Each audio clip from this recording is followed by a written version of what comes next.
இல்ல சார், பரவாயில்ல இருக்கட்டும். இல்லம்மா, முகமெல்லாம் வாடி போயிருக்கு. சாப்பிட்டீங்களா இல்லையா கூட தெரியல. நாங்க வேற அவசர அவசரமா கூப்பிட்டு வந்துட்டோம், அதான். இல்ல சார், எங்களுக்கு ஒண்ணும் வேண்டாம்.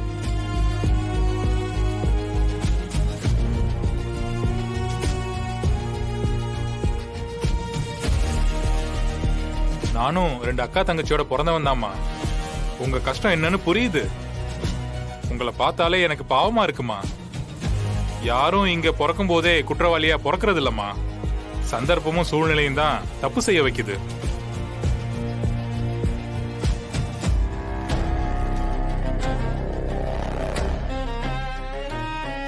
ரெண்டு மாசத்துக்கு முன்னாடி கூட ஒரு அம்மா தான் பொண்ணுகிட்ட தப்பா நடக்க ட்ரை பண்ண ஒருத்தனை கொலை பண்ணிருச்சுமா.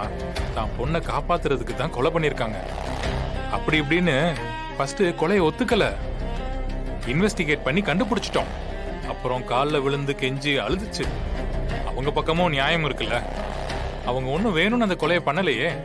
அப்புறம் நாங்கெல்லாம் பேசி அந்த கேஸை வேற விதமா மாத்தி அது ஆக்சிடென்டலா தான் நடந்துச்சுன்னு அப்படி இப்படின்னு அவங்க நிரபராதின்னு ரிப்போர்ட் எழுதி காப்பாத்தி அவங்கள வெளியே அனுப்பிச்சிட்டோம். நான் இது எதுக்கு சொல்றேன்னா, நீங்க சின்ன பொண்ணுங்க. உங்க அண்ணனா அவ கொண்டிருக்கா. உணர்ச்சி வசப்பட்டு ஏதாவது தப்பு பண்ணிருக்கலாம்ல. நியாயமா உங்க இடத்துல இருக்க எல்லாருக்கும் கோபம் வரத்தானே செய்யும். அப்படி ஏதாவது இருந்திருந்தா இப்பவே சொல்லிருங்கம்மா, நான் உங்களை காப்பாத்துறேன்.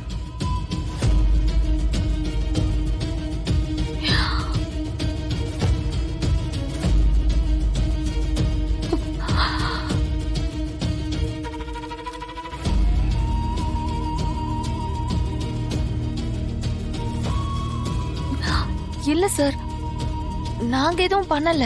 அம்மா, அந்த லேடி போலீஸ் ரொம்ப பயங்கரமான ஆளு. கொஞ்சம் கூட இரக்கமே பார்க்க மாட்டாங்க. டார்ச்சர் பேர் வழி. ஒருத்தர் மேல சந்தேகம் வந்துச்சுன்னா அவங்க உண்மையை சொல்ற வரைக்கும் விடவே மாட்டாங்க. அதுவும் இல்லாம உங்க வீட்ல இருந்து வந்தவங்க அவங்கள ரொம்ப டென்ஷன் ஆக்கி விட்டாங்க. ரொம்ப கஷ்டமா. நீங்க எதுவும் பண்ணியிருந்தா இப்பவே ஒத்துக்கிட்டா எதுவும் அடி வாங்க வேண்டி இருக்காது. அங்க பாருங்க, பக்கத்து ரூம்ல உங்க அக்காவை ரொம்ப டார்ச்சர் பண்றாங்க. என்னாலேயே தாங்கிக்க முடியல. என் கண்ணே கலங்கிருச்சு. அதாம்மா நான் இந்த பக்கமா வந்துட்டேன். உள்ளத்தாச்சி பொண்ணுன்னு கூட இறக்கமே பார்க்க மாட்டேங்கிறாங்கம்மா. அவங்களும் ஒரு பொண்ணு தானே, என்ன பண்றது? அக்காவை டார்ச்சர் பண்றாங்களா? ஆமாம்மா, அதனாலதான். சார், இந்த மைண்ட் கேம் விளையாடுற வேலையெல்லாம் எங்க கிட்ட வேண்டாம்.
மேம், காலையில வீட்ல இருந்து கூட்டிட்டு வந்தீங்க. இப்போ ராத்திரி 8 ஆகுது மேம். திரும்ப திரும்ப எங்க 3 பேரையும் தனித்தனியா உட்கார வச்சு கேட்ட கேள்வியை தானே மேம் கேக்குறீங்க. என்னதான் மேம் உங்க பிரச்சனை?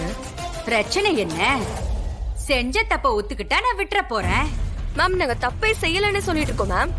நீங்க திரும்ப திரும்ப அதையே சொன்னீங்கன்னா என்ன மேம் அர்த்தம்? வீரா, பேருக்கேத்த மாதிரியே ரொம்ப வீரமான பொண்ணாமே நீ. நீதான் நைட் டைம்ல தைரியமா ஆட்டோவெல்லாம் ஓட்டுவியா?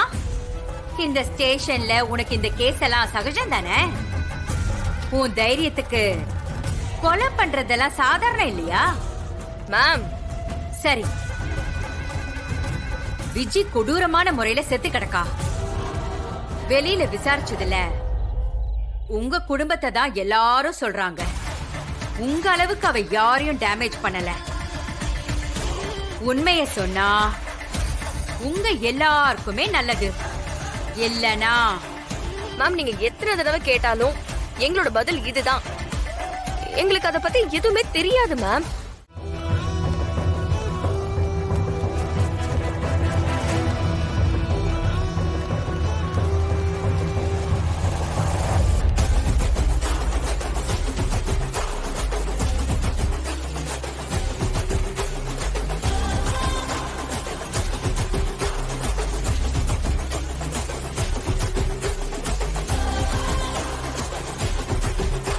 யோ மேடம் ம் சரி மேடம்.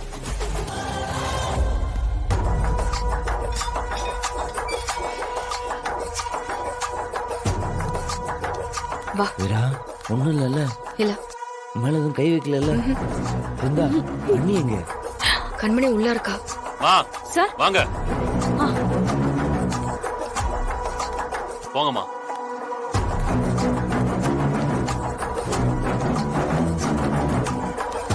மாறா, அண்ணி ஒண்ணும் இல்லல்ல. உன்னை ஏதாவது டார்ச்சர் பண்ணாங்களே? உனக்கு ஒண்ணும் இல்ல. உனக்கு ஒண்ணும் இல்ல? உன்னை அடிச்சாங்களாக்கா? டார்ச்சர் பண்ணாங்களா? அதெல்லாம் எதுவும் இல்ல.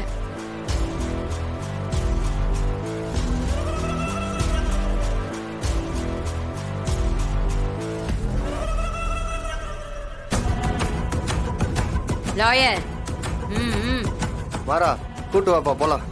தம்பி தம்பி வாங்க போலாம்.